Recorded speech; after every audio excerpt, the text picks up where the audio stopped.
We're recording. This is the podcast. Hello, everyone. It's NLW once again, and the voice you're hearing is Piggy. So, first of all, welcome, Piggy. Who the hell are you? I'm a pig, I think. Well, I'm a human. Pig human. Basic question to start. How did you get into wrestling and figures for that matter? And who are you in the wrestling figure space, for those of you who may not know? I got into wrestling when I was about 10, and I tuned into an egg. I used to, before I start on my tangent, I used to hate wrestling. I would despise it, but I watched WrestleMania 25 and I was about 8 or 9, I want to say. I might have been younger. I didn't really know wrestling. It was a new thing. Finlay and Hornswoggle was originally my favourite wrestler. And then when I got fully into wrestling when I was younger, Zack Ryder was my favourite wrestler. Even though when I got into wrestling, it was January 2013, so CM Punk was champion and The Rock was coming back to do his old shtick about, being the people's champ. Fast and Furious 6 is coming out, so watch that. And I got into it around January 2013. WrestleMania 29 was the first pay-per-view I've ever saw properly. I remember seeing it with my cousin. My brother was the same. Like, he hated wrestling for years and years, and then it was around then, like 2013 to 2015, he really got heavily into it. It's something that can fast take over your life, can't it? Yeah, it can. So, in terms of wrestling figures as well, how did you kind of get on from wrestling to then get in the figures? When did you kind of become a part of that community? Well, I originally started collecting rumblers. Now, for people, I don't have many rumblers left. I don't know where they're all gone. I think I haven't sold them. I probably lost them. Or I left them somewhere where I shouldn't have left them, because I'm not going to mention that. But rumblers were a little, they were like the Build and Brawl figures, but not as good. They were 3-inch little mini figures with about 2 points of articulation. The head would move, and the arms would move up and down. The hands wouldn't even move. And I used to love rumblers. There was a Mason Ryan rumbler that I remember. And I only got into TNA, so whenever Mason Ryan would come out of my arena that I had in my imagination, he would be called Bobby Roode. And I'll always remember that. But how I got into Mattel, ironically, I'm talking to the man who got me into Mattel figures and AEW figures. He's in this call. I remember watching NLW when I was in about 2015, and I remember strictly watching the Rumble versus Sting and Undertaker running it, and Sting had the red face paint, and I was like, oh, I like this. So that's how I got into Mattel figures. Yeah, those TNA figures are sick as well. I remember when I got back into Mattel, because I was only really into the Jakks figures as a kid, but then I only really started buying these Mattel Elites when I was actually starting to film. So, yeah, you were saying, do you have any, obviously talking about your Rumblers and your kind of foray into going into wrestling figure collection, but do you have any favourite figures in your collection? From a child, mainly, and I blame people like Glenn. For people who don't know, Glenn was... he was a customizer YouTube. I think you know who Glenn is. Yeah, Glenn Webb, yeah. Yeah, because of Glenn Webb, most of my childhood figures are broken, because I was like, oh, customizing, that sounds fun. Mm-hmm. And being 10 or 11 at that point and trying to swap parts, it's not going to go well. So I blame Glenn for that. I don't have most of my childhood figures. Mm-hmm. I have the defining moment Sting, so that's one of my childhood figures. Road Dogg was actually the Elite 26 Road Dogg was the first ever figure I picked up, the Mattel ones. I was given a big show exit before that, and he was in the camo gear. He had black wrist tape. Yeah. And then Bray Wyatt was one of the first basics as well, and so was Daniel Bryan was one of the first Mattel basics I got. Then I got them weird slammers, Dean Ambrose. Oh yeah, I remember those. Yeah, where you grab their legs and his hands would grab stuff. Just very, very weird tangent, but it's the stuff you remember. Yeah, there's a lot of nostalgia connected to the figures. I'm sure if to anyone who's currently collecting figures, you always remember the first couple ones you got. I remember I got it was like a 2-pack between William Regal and Paul Burchill. I mean, for any of you who remember Paul Burchill when he was the pirate, it was that gear. Yeah, so that was a sick figure because it came with a swashbuckling sword and everything. That was a cool pack. And I think a Benoit as well, like a Ruthless Aggression Benoit. Oh, sorry, I'm not. Mention him. Shh. It's my podcast. I can mention murderers if I want. No, we can't. He might come back. Oh yeah, of course. Who was it? Someone on Instagram I was putting out there who could be under the Liger mask, the purple Liger mask, and one of the person's theories was Benoit, which could quickly become one of the darkest storylines I've ever done in NLW if I decide to go down that route. But we'll see. Might get a bit controversial with it. You never know. But yeah, like in terms of like your favorite figures now in your collection. Sorry about talking about Benoit there. What's your number one figure that you've got in your collection right now? That's a hard question. I think I've shown you. I've got some CM Punk customs that I'm very fond with. My favorite figure is a figure that's it's not nostalgic because it only came out last year, but it's a figure I own twice. One mock, which is mint on card for people who don't understand the insider terms, and no, sorry to take a dig there, and another one, and I have it loose as well, and it's the Unmatched Series Kenny Omega. That figure is so special to me. It means a lot to me. I mean, yeah, it's such a I love the just detail on it anyway. Aside from like sentimental reasons, but just like the way that I can pose about with it, and I suppose you pose around figures in your time. You've got your Instagram, which I'll make sure to link in the description. But you've you pose around. Is there any move or I'll shortly move on to what I'm working on with NLW, because that's always usually a part of this podcast. But is there anything particularly in terms of wrestling figures and photos and stuff that you're working on that the people might want to know about? I'm currently working on. Well, I finished it because it's only highlights. Because I mentally, we'll get onto the mental level later on, but I mentally cannot sit down for long periods of time because I get bored. But I've worked on Gronk versus Adam Pacitti. For people who are unfamiliar, as the Pig persona, the Pig is a big fan of 4 wrestlers now: Johnny Knoxville, Rob Gronkowski, Mojo Rawley, and your former What Culture General Manager, Adam Pacitti. Adam Pacitti, yes. That is the Mount Rushmore of wrestling legends.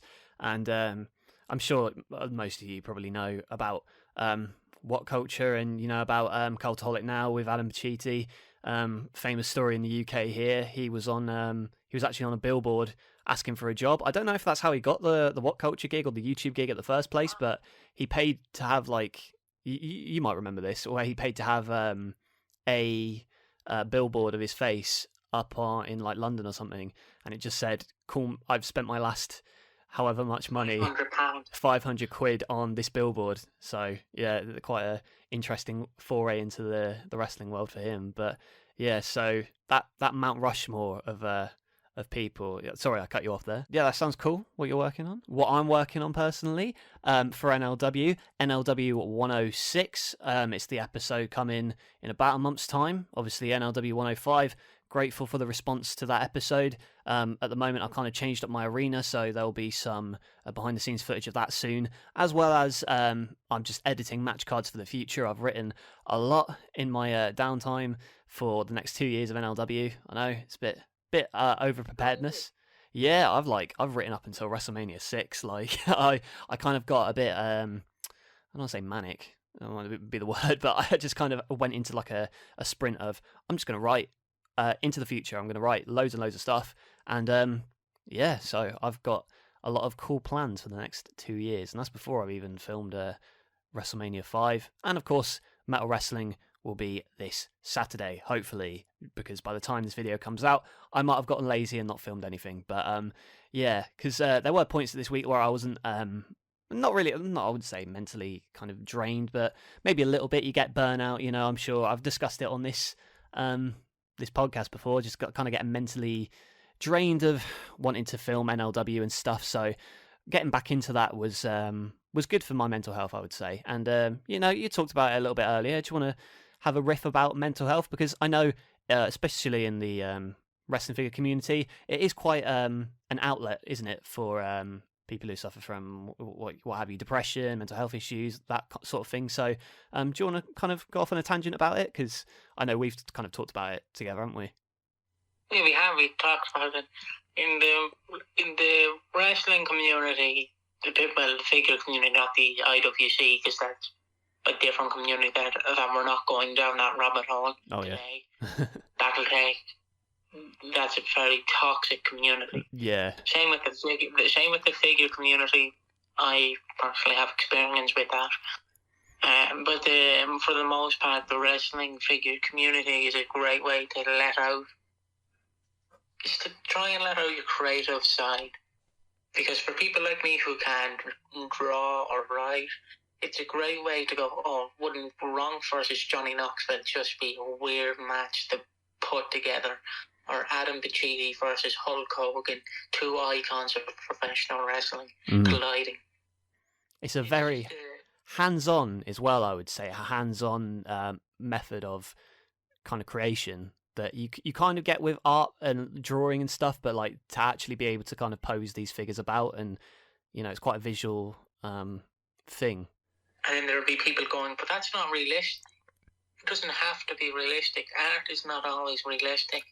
Yeah, exactly. Like, it doesn't have to be realistic, and that's why I think your stuff is really cool, because you've got these wild matchups that you wouldn't really think of on paper, but it's just like cool. It's character based, isn't it? And I think that's quite interesting.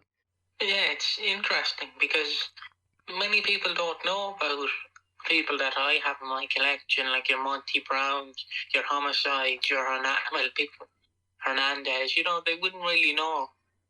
Because, personally, if I can just say it, the TNA Marvel figures are, in my opinion, one of the greatest lines to ever release.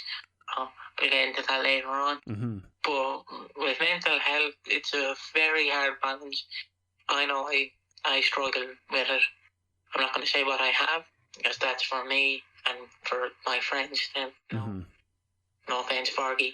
No, that's none taken. It's a very hard thing to balance, mental health is. But you've got to try and balance it and try and do stuff that makes you happy. So if collecting makes you happy, continue doing that. For you, if NLW makes you happy, continue doing that. There will be times you get burnt out, and there will be times where you'll be like, I will bloody try and film 6 hours of footage right here, right now. And you'll just be high as a kite, happy as Larry, just filming what you can film. Yeah, definitely. Like with me, it goes, I'm either super motivated, I'm writing shows after shows, I'm filming like 12 hours a day, or I'm not touching it for 2 weeks because I just can't get into it, And I feel like it's something, obviously in this day and age, it's much easier to talk about those kind of moments that people have, but it is still, there is still definitely a stigma attached to it, whether people want to admit it or not, There is a stigma. The stigma that people have is, it's people like Andrew Tate who are like, just get up and get on with it. It's very hard to get up and get on with it if you struggle with it, because it's basically like fighting someone in real life who keeps bugging you. It's something you cannot fight. You need help fighting it. And people who say depression is not real are the same people who are insecure about themselves. Yeah. It's a very tough struggle. People just need to go, yeah, I'm suffering. It's okay to suffer, but the worst thing you can do is let it take control of everything. If it takes control, then it's like venom. It'll just overcome you and you'll become rot of yourself. Absolutely. Like you said, it can fester, and there are a lot of rabbit holes that, especially like in my community, it could be anywhere between like 9 and like early 20s. That's some older as well, especially like that's why I think this is such a it can be a really positive community. I know you said there are very much toxic elements of it, but it's a good outlet for people to be creative and kind of channel maybe their channel, have something positive going on, to kind of create. And that's what I like most about this kind of medium that we've got here. And obviously it goes without saying, if you're struggling, tell somebody. The worst the worst you can do is not say anything and just try and push it down, because I've done that and it doesn't work. And I've taken off months at a time, and it's fine, because I come back stronger. Then that's what we like. We like positivity, don't we, Piggy? We do like positive. We try and be positive here. Coming from a person who used to be negative in the wrestling figure community, it gets you nowhere in life. What's the point of telling people, hey, your posing sucks, hey, your matchups suck? What's the point? You all live once. You might as well enjoy it. What's the point of being hateful when you can be thankful? Exactly. And that's, everyone here is just trying to create, and it's a wonderful thing. Yeah, that's a nice kind of jumping off point, really, talking about people who make me feel positive. I've written down gush about Monty Brown, because I know you are a massive fan. In fact, you helped me. The reason why I like Monty Brown is because Monty Brown, to my knowledge, this podcast could become dated. Yeah. So fingers crossed it doesn't. But he's such a man who was very passionate about wrestling. Monty Brown, for people who don't know, was a wrestler in the early 2000s. He wrestled until 2007. And then his sister either died or had to leave, I don't know. And basically Monty Brown retired from wrestling to look after his two kids. Or to look after his sister's two kids. They didn't have incest, I promise. I know what you mean. But yeah, again, like, he was super popular, should have been TNA champion, definitely could have been ECW champion and more had he stayed in WWE. But yeah, like, completely selfless, going to look after his sister's kids and stepping away for that reason, and just seems like a really nice man, doesn't he? He seems like a lovely man. A lovely bloke. Sit down and have a lovely pint with him. Yeah. Pint. He's like some, and also the best finisher in wrestling history with the pounce, or as Don West would say, the pounce. Yeah, there we go. But and Monty Brown again, like, aside from CM Punk, he would be my dream return to wrestling for a one-shot deal. I think he was going to be on one of the TNA shows they were doing a while back. I think so. Yeah, but then I think the pandemic happened, and then that kind of put the kibosh on it, but that's a shame. But still, if you can go back and watch any Monty Brown matches, I would highly recommend it. Maybe not his WWE stuff, or if his WWE debut, he destroyed that jobber, so, He destroyed jobbers. He still does. He's still, every match of Monty Brown is worth it just to see the pounds, so, go out of your way to kind of check it out.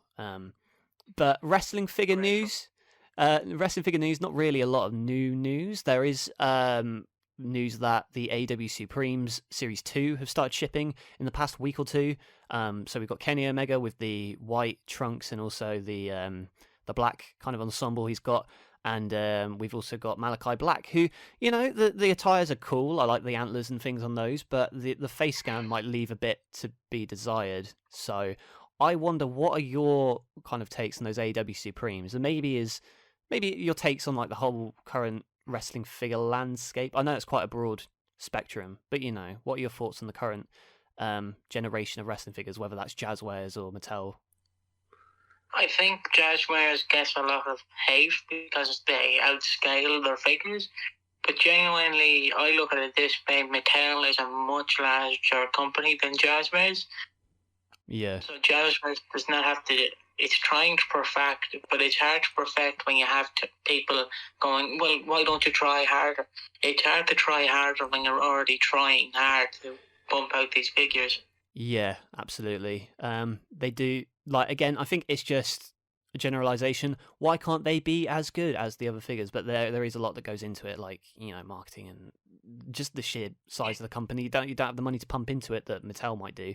So obviously, but I still think that for you know, a company that's been around less than 3 years ish, like, they've put out so much merchandise, and I think the figures they put out are really, really cool for the most part. Like, and also the customization options, especially now with these Supremes where you get 2 attires in one figure. I think, you know, if you want to make a suited MJF, it's easy to just swap it onto the Cody, or if you want to make like a short or if you want to change attires for the Young Bucks and mix and match the heads, you know, you can do that easy. And I think that's what I like about the Jazzwares. Although that said, the new Mattels, you can pop the heads off and swap them a little bit more easily. But yeah, so but those Supremes, are they kind of, because I know a lot of wrestling figures are getting a lot more expensive. Most recently, that Finn Balor, I think Elite 98, I want to say, super expensive on ringside for some reason. So what do you think about like the price points, and does it put you off kind of collecting more in the future? See, what I hate is the fact that over here in Ireland, and it's the same in the UK, because Smith is the same retailer, I assume. Yeah. In the UK. It's hard because we don't get new figures, so we literally have to go on ringside, and then we either have to ship it to our country, or what I can do is I can ship it to an American address and then get it imported. But I have to pay more to get it imported than I would for. It'll be the same price basically. Yeah. I understand why it's getting expensive, because it's hard to do double jointed arms at a $25 rate. You have to up the price because there's going to be more face printing, more double jointed arms, more interchangeable hands. I think where Jazzwares and Mattel are both failing is they haven't really given a reason why you should buy it at $30 or $25. They are still doing what they usually do. Like, Mattel, to give them credit, are at least trying to put in jackets, cloth or rubber. Yeah. But Jazzwares are just like, it's a figure in a box. That's it. No hand. Also, it does feel like they're pricing out kids, you know? Like, what kid has got like $30? Well, a rich kid's maybe, but like $30 a pop for figures. Like, I feel like they're becoming more for, at least from the outside perspective, it feels like they're becoming more for adults. Because I feel like sometimes they're hard as hell to get, like, the jackets off of some of these. And like, imagine if you bought it for your kid and he's gone too hard on it, you know, trying to rip it off, and he breaks the figure. Like, I'm not being so. They are a lot more delicate, because those jacks, I can throw them across the room and they'll be fine, you know. So I don't know what are your opinions on that. Do you think that they're becoming a little bit too don't know what the word would be, fragile, the figures? I think they are becoming fragile, but I think slowly not the world, because most of the world will still see, adults collecting toys. That's not on. That's not right. What I think these companies are realizing, they're going, yeah, maybe we'll say 8 on the box, but actually it's for an adult. It's not. It's like Lego now, where Lego have basically Legos for adults. I think it's doing the same thing in the wrestling community. I think these are marketed towards children, but they're really for adults. Yeah. Like, again, like the Lego stuff, it's gone from, because obviously when we were younger, that I think WWE, the toys at least, were aimed a lot more at kids.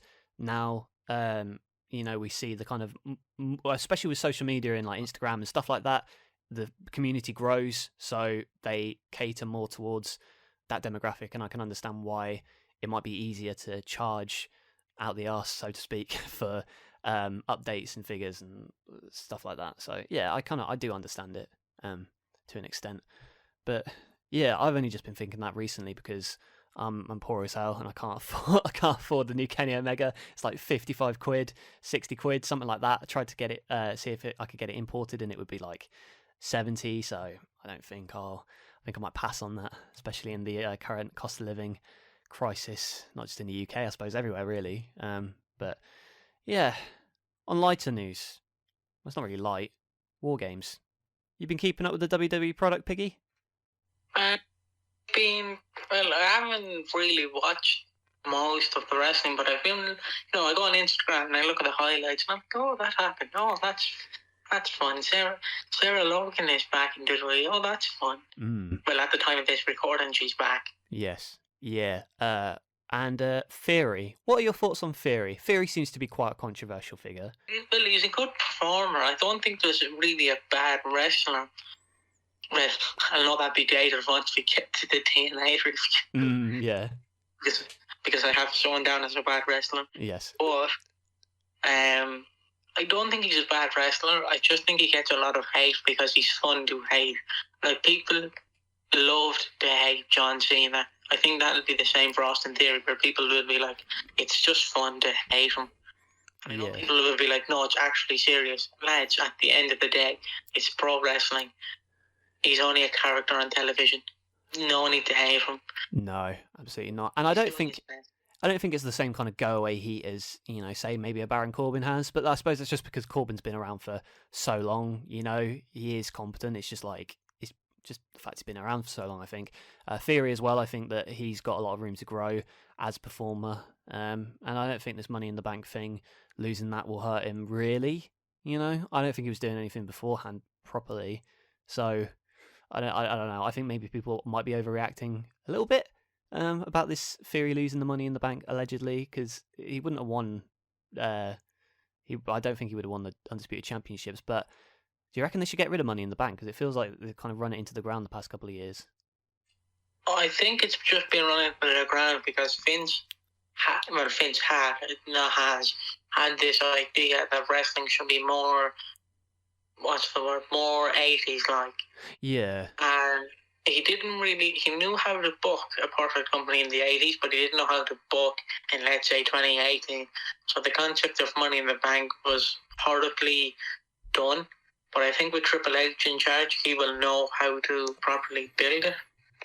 Yeah. Hopefully as well, he's made a couple of mistakes so far, but on the whole, I think it's been a lot more enjoyable to watch than it was before. AEW though, like, are you keeping up with AEW? What's your opinion on that product? AEW, it's a very hard thing because I don't think it will.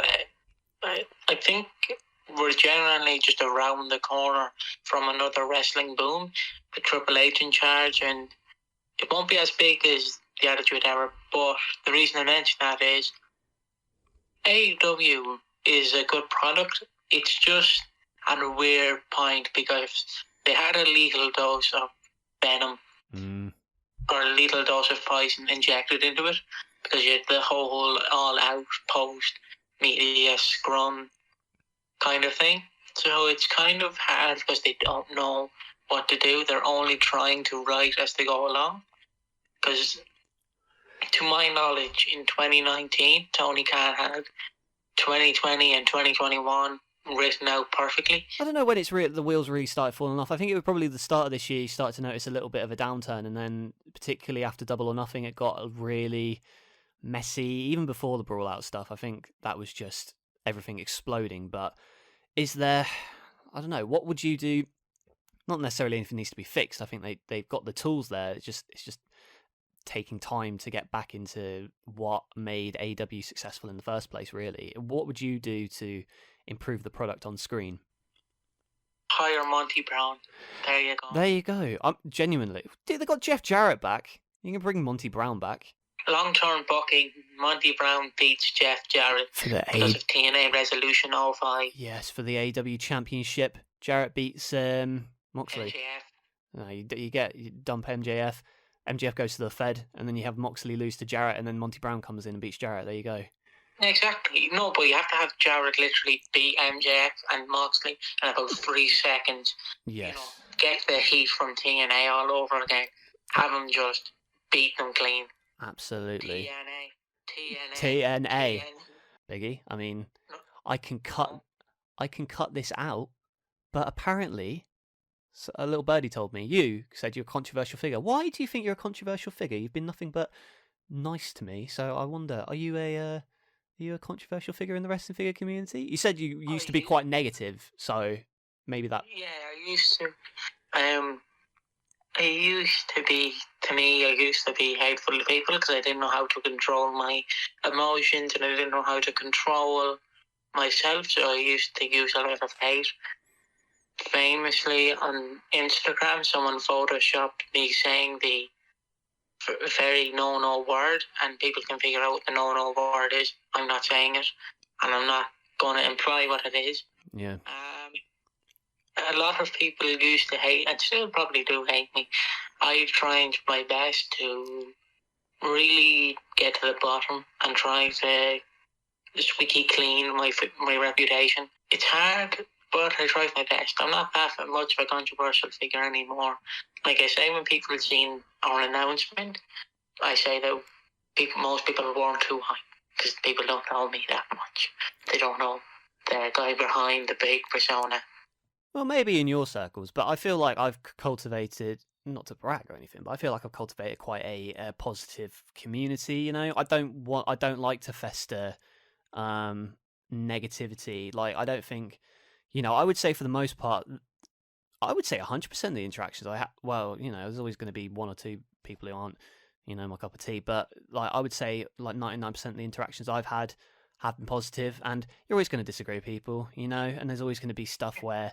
I don't know how in a community where you play with toys, there's so much drama, or there was. I feel like it's calmed down a lot a bit now because I think a lot of the problems, a lot of those people have grown up and they've learned from their mistakes. You're one of them. I know a lot of other people have made mistakes in the past and they've kind of grown up, moved on, and I think we're at a point now where that kind of toxicity element, it probably is still there to some extent, but I've noticed it's been a lot more positive in the past couple of months, at least from my perspective looking in. But I don't know. What's your opinion on it? People like who have like this dedicated page to go. Well, you see that drop kick that AJ Styles did on Dolph Ziggler in slide 3. It was not exactly perfected right. He had his left leg up in the air, but his right leg down. It's that kind of toxicity that still happens here, and people making fun of TikTok fetters.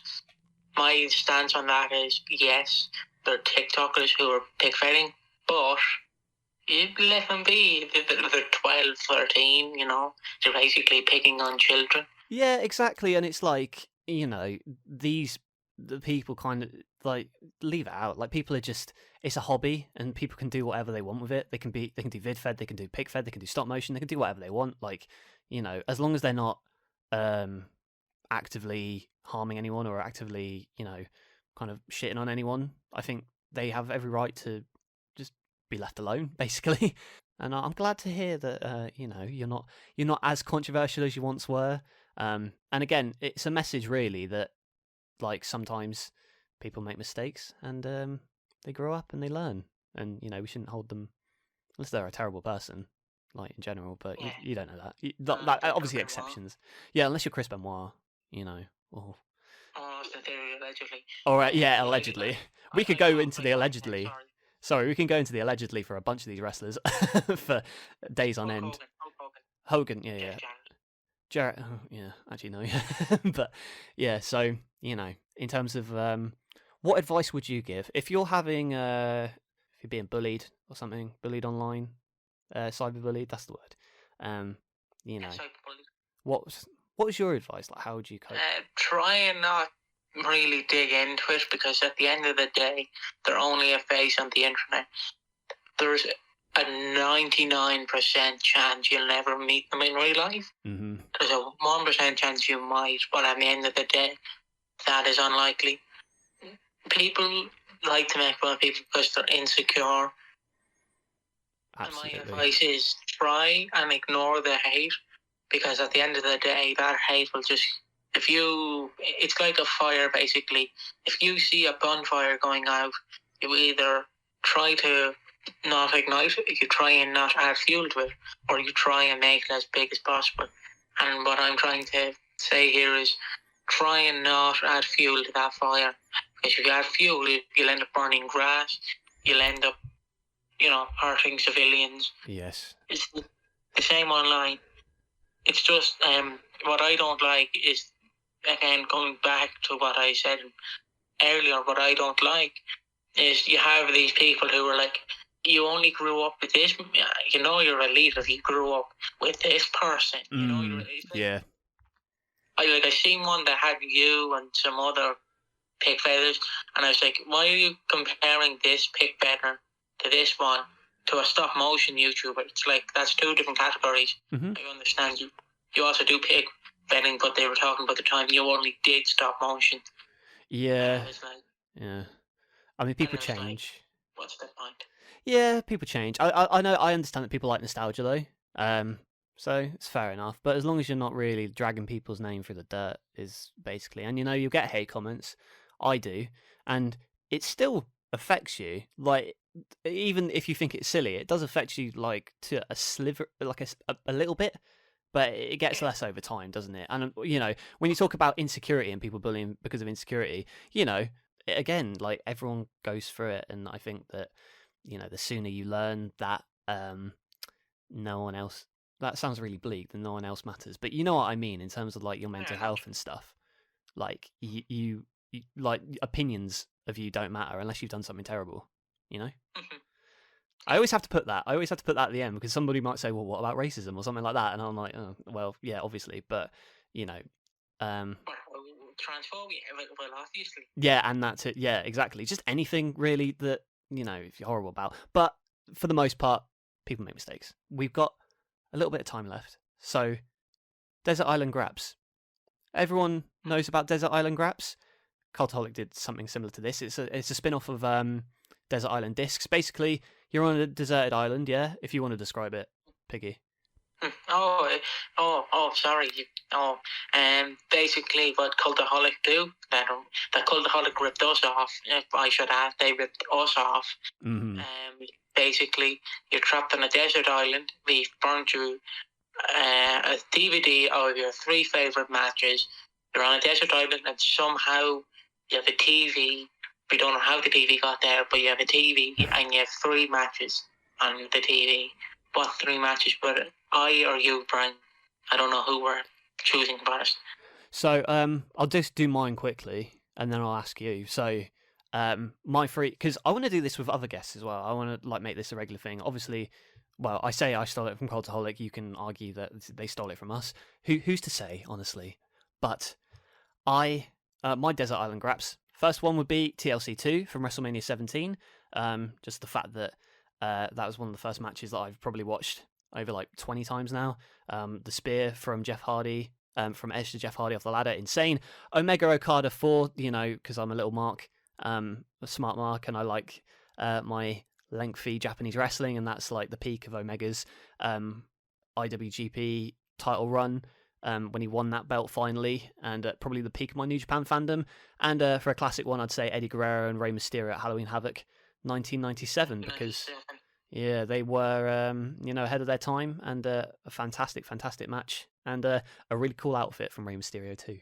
So those are my 3. What about yours, Piggy? Mine are probably speaking from nostalgia points. But one of them would be CM Punk versus Brock Lesnar at SummerSlam 2013, where it was basically David versus Goliath. I still think Punk should have won the match just because Brock was a part-timer. Well, he still is a part-timer. And that's a match that I recommend for anyone who says CM Punk has never had a good match.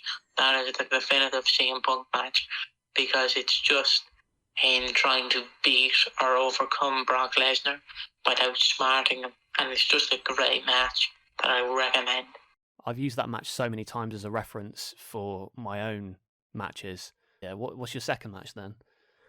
TLC 3 is a 3 with Chris Jericho, Voldemort, yes, Edge and Christian, yeah, the Dudley Boys, and Jeff Hardy and Matt Hardy on a random SmackDown. It is a great match. Mm-hmm. It's one of the first tag team matches I think I've ever saw. Was TLC 3, and Chris Jericho and Voldemort win at the end.